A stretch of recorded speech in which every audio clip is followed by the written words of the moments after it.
morning. Welcome to our broadcast. I was thinking, what's the best way to start our Sunday talks? And I came up with this question. You could say good morning, you could say good afternoon, you could say good evening, but to say good today doesn't work. Isn't that odd? Good today. I'll have to talk to some of our editors and ask why. Why doesn't good today work? Anyway, so welcome to the broadcast. Today I'm talking about working on yourself. And I'll be sharing a little bit about what divine discontent is and why we want divine discontent. Also, I'll be talking about life direction and renunciation. And I have a lovely story to talk about in terms of why it's good to work on yourself. And then 6 or 7 points of how to work on yourself. There comes a time in our life where we begin to experience divine discontent. A discontent about who we are, what we are, and where we want to go in the future. With what do we want to do with the rest of our life? And this is something you want to experience. Usually doesn't happen until you're around maybe 33, 34, 35 years of age. Sometimes earlier, sometimes later, but the point is, let's say there's a 90% chance that you're going to have that experience in your life of divine discontent. This content causes us to search for direction, search for our life direction. And this direction is going to lift us, lift me, lift you above our present way of life. So it doesn't mean that this divine discontent can only happen once in your life, but you do want it to happen at least once. In essence, at this stage of life, at this moment where we experience this divine discontent, we are now beginning to awaken to the urgings of our higher self.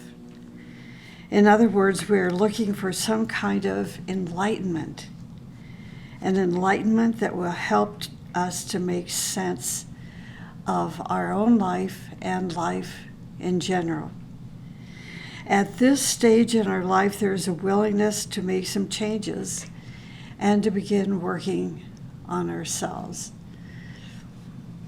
The process of enlightenment is the process of spiritual development. Enlightenment requires spiritual development. It requires working on yourself. In essence, a person has a deep longing to awaken a dormant knowledge within themselves. And this dormant knowledge is called straight knowledge. Straight knowledge is knowledge and experience that has been accumulating in your chalice. The teachings tell us that straight knowledge is intuition, but at an extremely high quality. Straight knowledge is a very high energy that manifests from our accumulated spiritual treasures. Helena Rourke said, "Often a simple woman has a better sense of straight knowledge than a woman graduate of a university." Here, Helena Rourke remarks, "Such a woman is simple, perhaps in the sense of not possessing social position or education, but not simple in the sense of lacking spiritual serenity. People oftentimes confuse straight knowledge, which is the result of many experiences of many incarnations. They confuse it with a certain psychism. According to our consciousness, one's consciousness, psychism manifests itself in a more or less dream, with dreams and certain perceptions of the astral plane. That's psychism, but it's not straight knowledge. Straight knowledge knows unfailingly the essence of things, the direction of evolution, and the future. So that's straight knowledge. It's not ESP. It's not a gut knowing. It's not anything to be found in the realm of psychism. It is strictly from your chalice, which is from a high level of intuition, refined level of intuition, and based on your openness and receptivity and connection to the spiritual treasures found in your chalice. The one who listens to the voice of their heart will more easily awaken this straight knowledge. The heart, we are told, is the best instructor in all the problems of life. And you see, we as a society don't yet grasp that.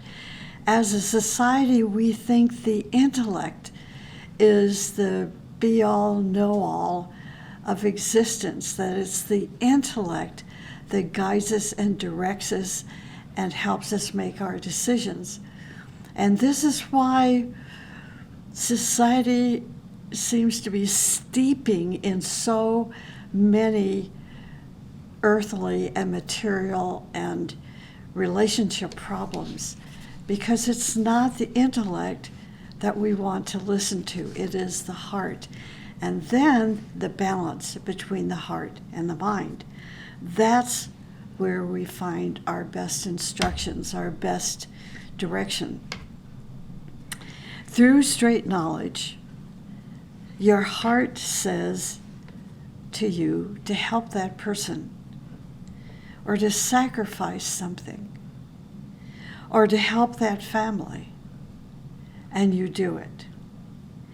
In straight knowledge, you bypass your intellect, you bypass your logic and reasoning, because like an arrow, direct information will be given to you, and you listen to it. In straight knowledge, you ask a question and you receive an immediate answer. But before you can awaken straight knowledge from within your consciousness, you must work on yourself.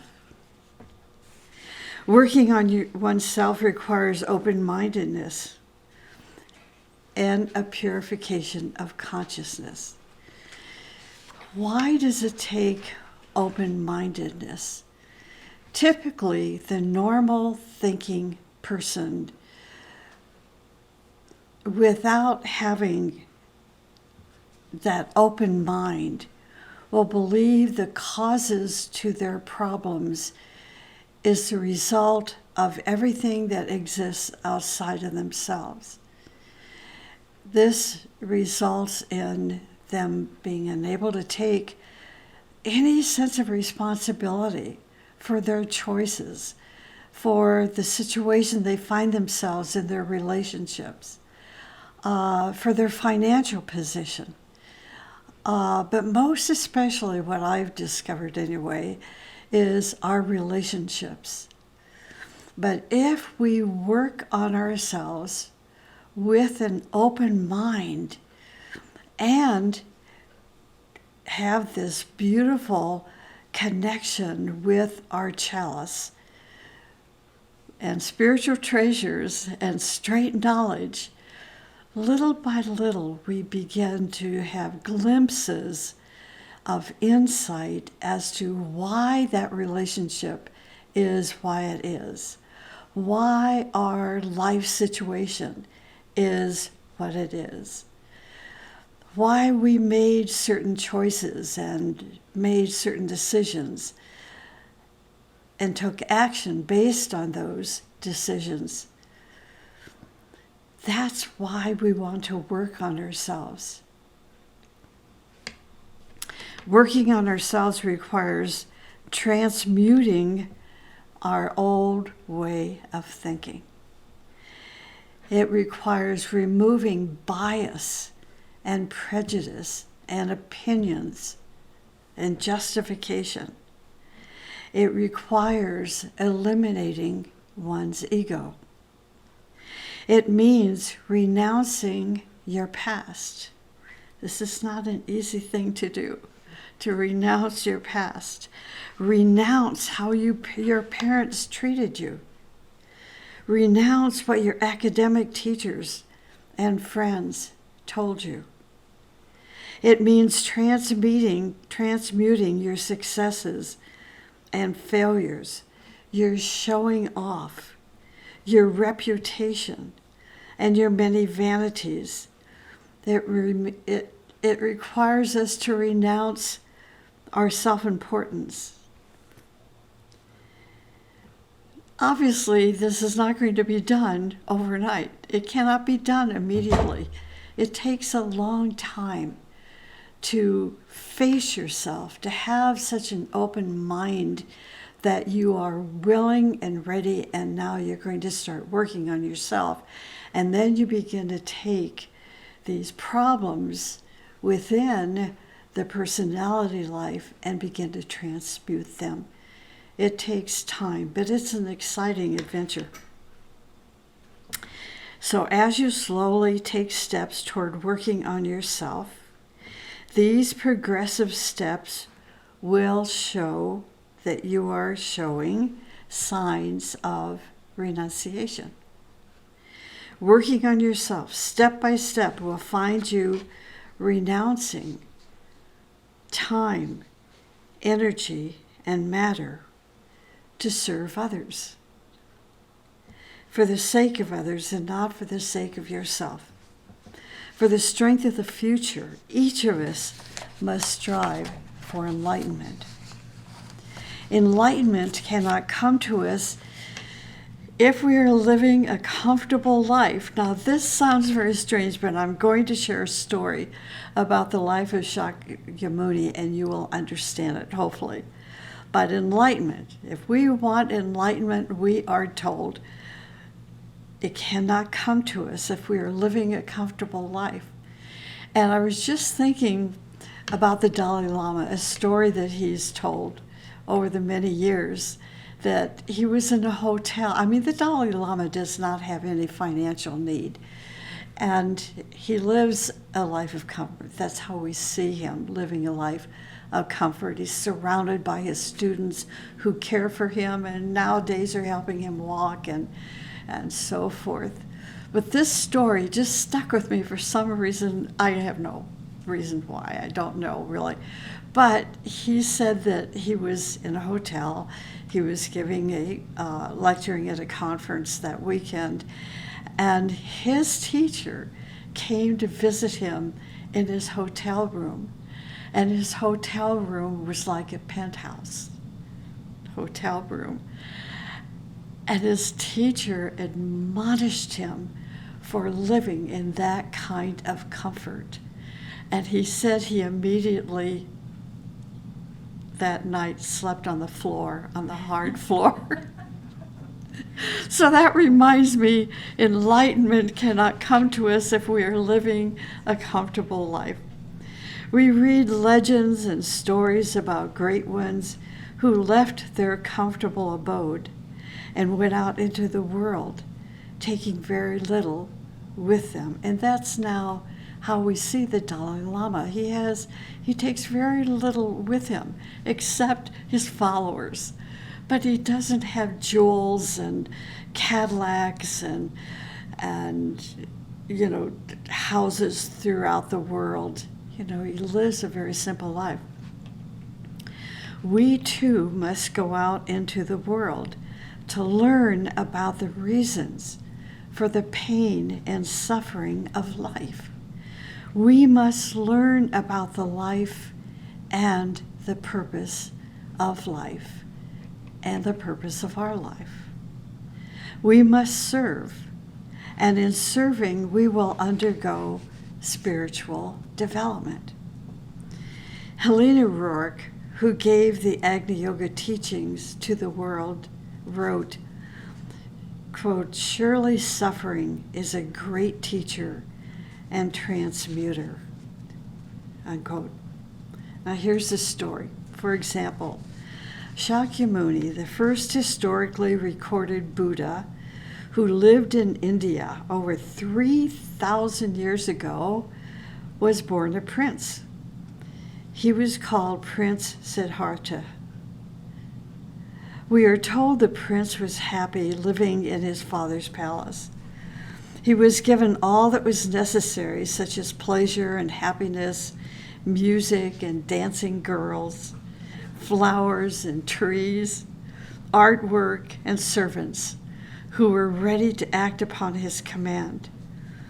But the heart of Buddha felt like a bird in a big cage, and it wanted to fly and see new horizons. Siddhartha went into the city to see life and experience humanity's life. After seeing the many difficult things, the prince put his hand over his face, and drops of tears came from his lotus eyes. He said, "Take me away. I cannot stand such suffering and pain. Take me back to the palace." When he returned to the palace, he told his wife, "There is old age, there is sickness, there is death.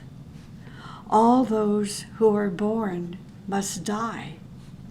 And how can joy settle itself in our hearts when sooner or later we will die? What is the command of your heart, my lord?" asked his wife in tears of desperation.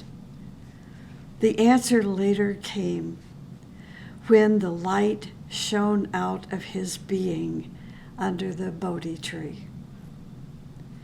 The biographies of these great lives, like the Buddha, show us the way. Their lives tell us in so many ways that we must work on ourselves if we want to serve humanity, if we want to serve the plan of the hierarchy. We cannot serve the future if we cannot renounce all that we have been. And I think also all that we have imagined. When we're young and our parents, not everyone's parents, but in the norm, parents inspire their children with what they want them to be and to become when they're adults. And through the dreams of the parents, the child begins to dream the same way. And then, if they haven't experienced that moment of divine discontent yet, they begin to live a life of suffering and pain and questioning, and they're just disappointed in their life in general. But this beautiful moment of experiencing divine discontent, and in that moment realizing that you are, I don't know how to explain it. It's like when you have that experience, when you have that moment, all of a sudden you realize that you are a certain degree away from your life purpose. And it is that realization that now enlightens you to the point where you want to change your life. And this is why renunciation is important. To renunciate your imagination and all those things that the dreams of your parents and teachers and friends and so forth, said you're going to be this. Think of your high school yearbook and all those pictures of the different, in crowd of who Johnny and Mary and Lily and Jim were going to be, because they're the most successful. And what oftentimes happens when you go back and you meet those people that were the apple of the eye of the teacher, let's say, they're failures. Why is that?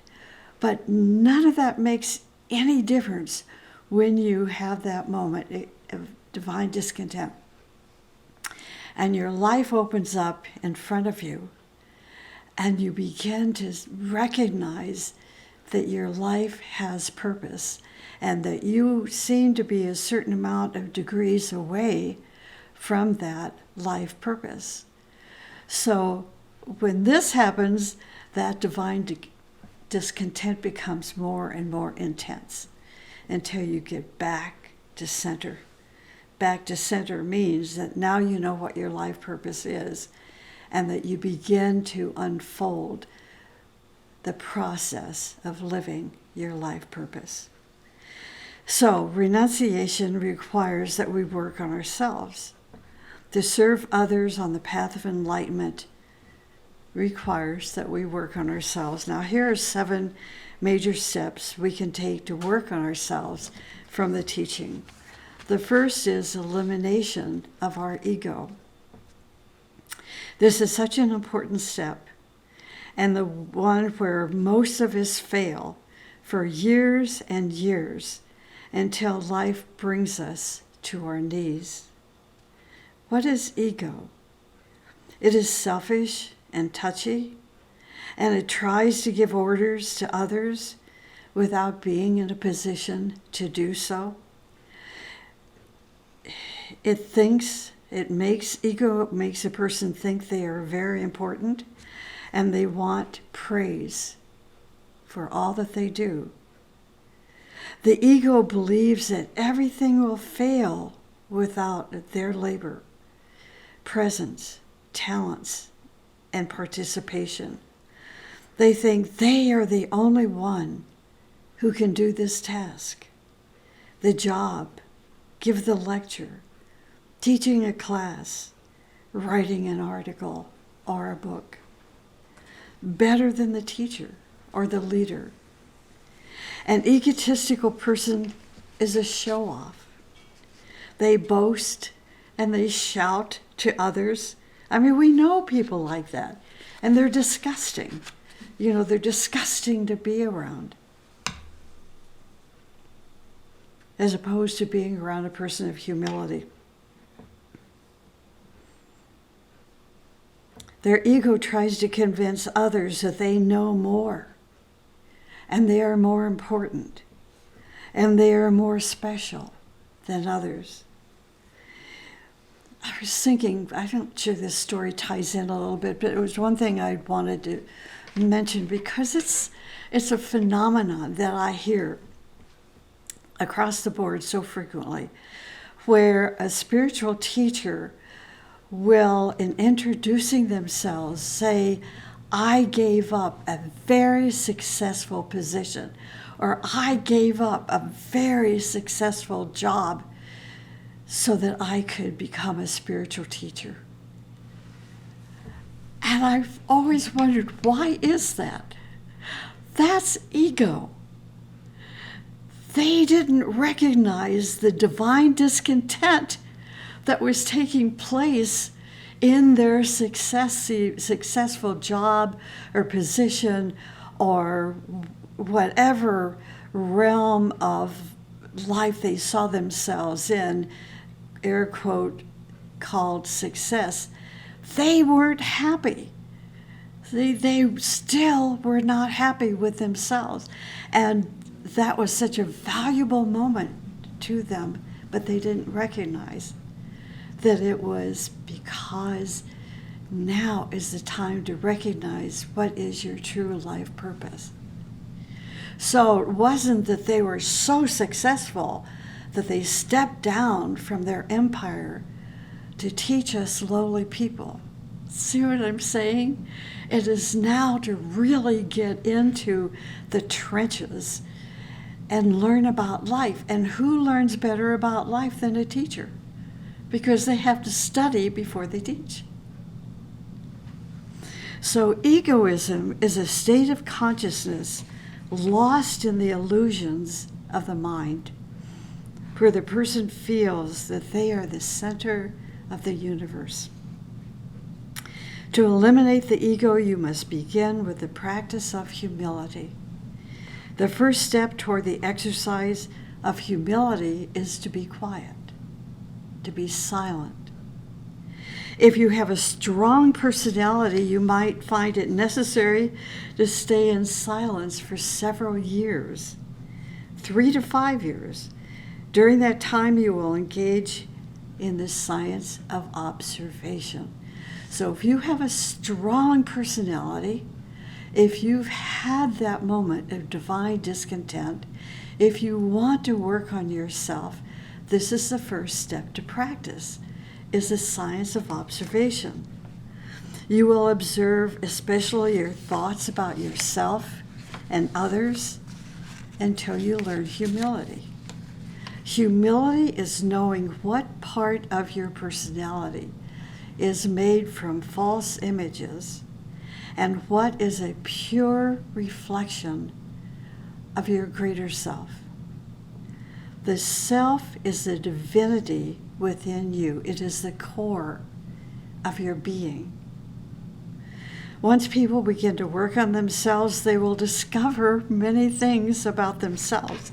They will discover that they have many strongly held opinions about themselves, some true, some false. As they practice the science of self-observation, they will ask themselves many questions. In discovering the answers, they will learn that they have many mysterious self-images constructed by their glamours and illusions, their vanity, their failures and defeats, their aspirations and visions, their devotions, and this and that. Our images are built through many things and experiences that accumulate throughout the ages. We must discover which images are reflections of our divinity and which are false images that make up our ego. The ego, here's the definition of ego. The ego is the soul, the human soul, plus that part of your nature with which you identify yourself, your physical, emotional, or mental mechanisms. This is straight out of the teaching, this definition. So this identification now becomes your soul's command post. And this is where the ego begins to spring forth from this command post.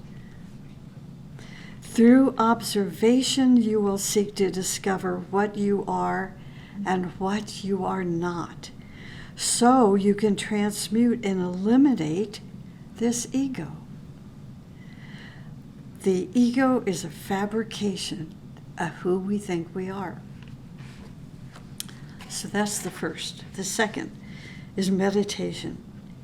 Meditation is no longer an exercise of escape from the present or the past, but a path that leads a person into the future, their future. It is an exercise that will release them from their ego, from their vanities, and from their mixed up images that now has put them in such a difficult situation in their life. Meditation will find them with increasing health, increasing mental clarity, increasing in magnetism, and preparing you to experience direct knowledge. Meditation is a slow process, but if you engage in true meditation, over the years you will gradually make yourself ready for renunciation and become a pure, energetic server for humanity. One without pride. This is an energetic server. This is how we can define an energetic server of humanity. This is a person without pride, without vanity, without ego, without selfish interest. Meditation is an exercise where you begin to unfold your spiritual treasures found in the chalice, the lotus. It is not mysticism and it is not prayer. It is a daily labor that must be done with joy. So meditation and contemplation help us to experience the path of enlightenment and straight knowledge. Remember, the path of enlightenment is not limited to the earthly life. It expands beyond the earthly life to the planetary life and beyond into the fiery worlds. White Mountain Education Association offers over 20 meditation courses. If you are not engaged in meditation, you are invited to make an application for one of our courses. Number 3, I'm returning to a little bit more to talk about the science of observation. The practice of self-observation is a powerful method, not only of self-study, but self-change.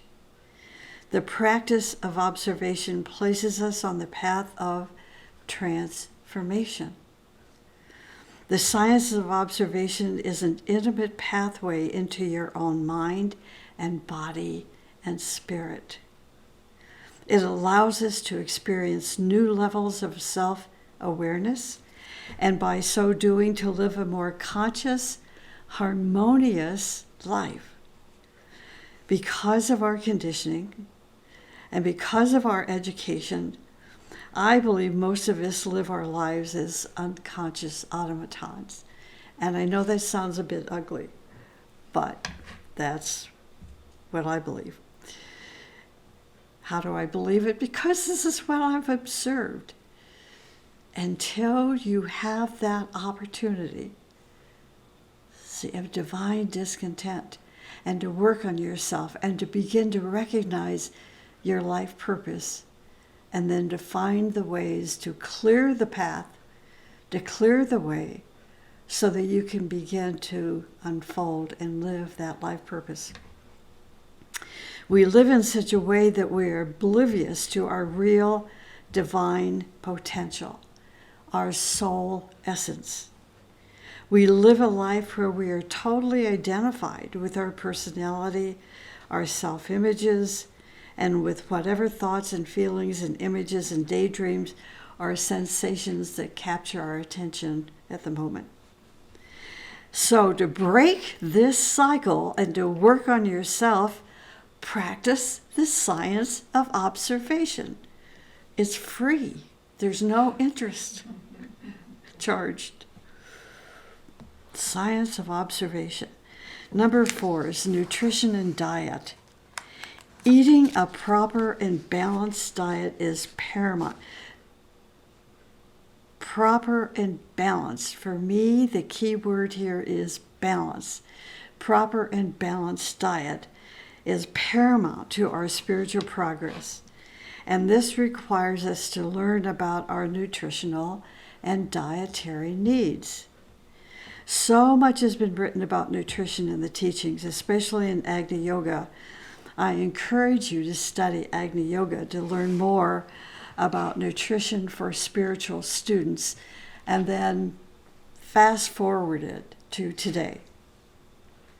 Because over history, nutrition changes, and also over the history of our own body. As we get older, our nutrition requirements change. So we have to study and practice proper nutrition in a balanced, by creating a balanced diet.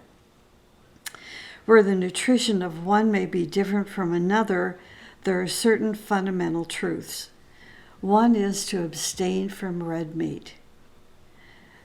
2, you should include in your diet a balance, a balance of fruits and vegetables, whole grains, nuts and seeds, ghee, natural cheese, herb teas, fresh juices, and water. Avoid sugar, white flour products, caffeinated teas, and processed foods. Avoid them. Don't become fanatical. Just try to avoid them. Some people believe that they must grocery shop at health food stores. I don't happen to be one that agrees with that. Today's supermarkets now are more than ever provide us with organic foods at a much lower cost than health food stores, which are just going off the charts with expense.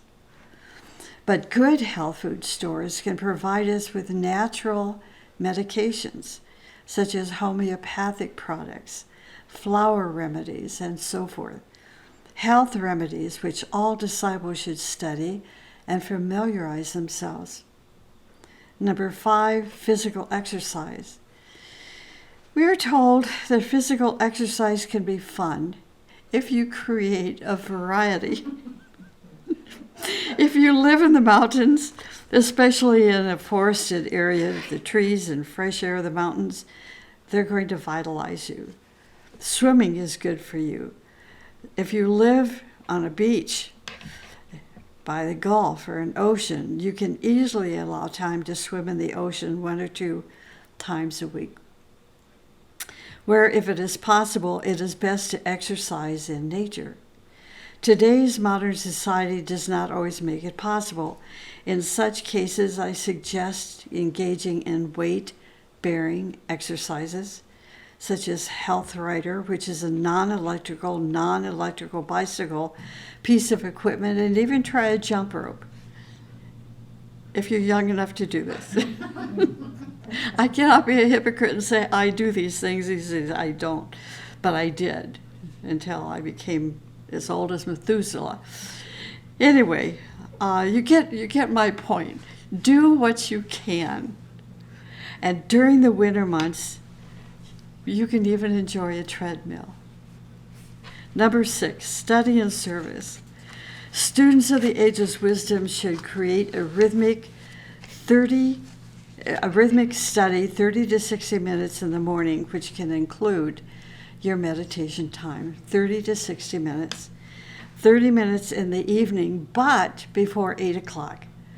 Don't study after 8 o'clock at night because it will keep you awake much longer.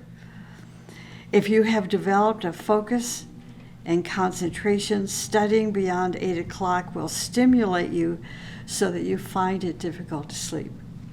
Save your time before bed by doing the evening review of your day. When you study, do not try to race through a chapter or a book.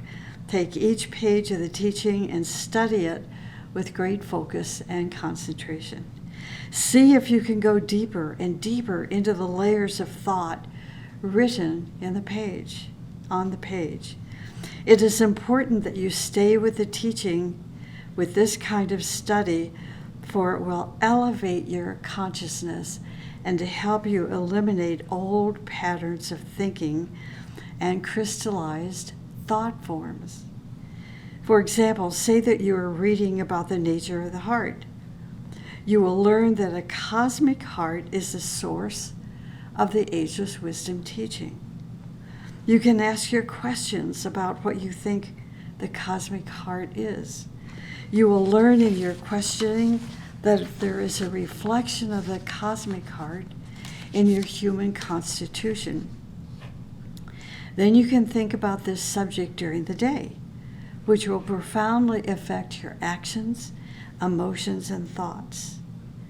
You will soon find yourself serving others through the nature of the heart.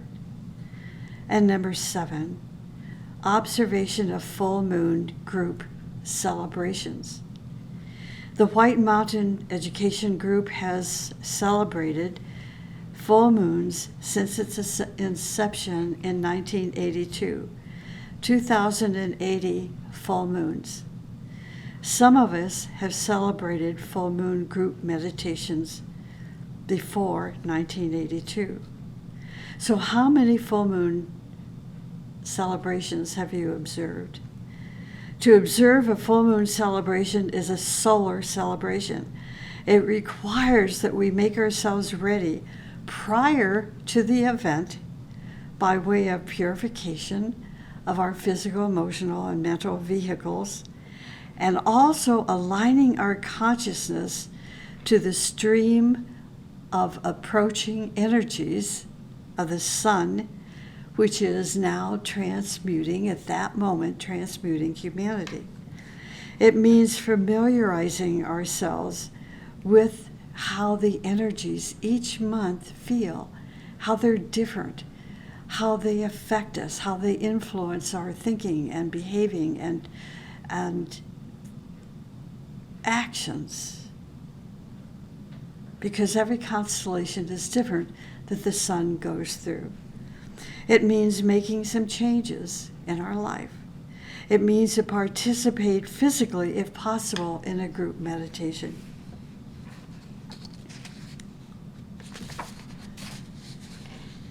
If you do not have a local group that meditates together at the time of each full moon, then begin your own full moon meditation group, or you can join us during our broadcasts. Meanwhile, we can provide you with information on organizing your own full moon meditations, and we can suggest materials and meditations for your monthly meetings. This is really a wonderful service that you provide your community. So this morning was just a little insight of why we want to work on ourselves.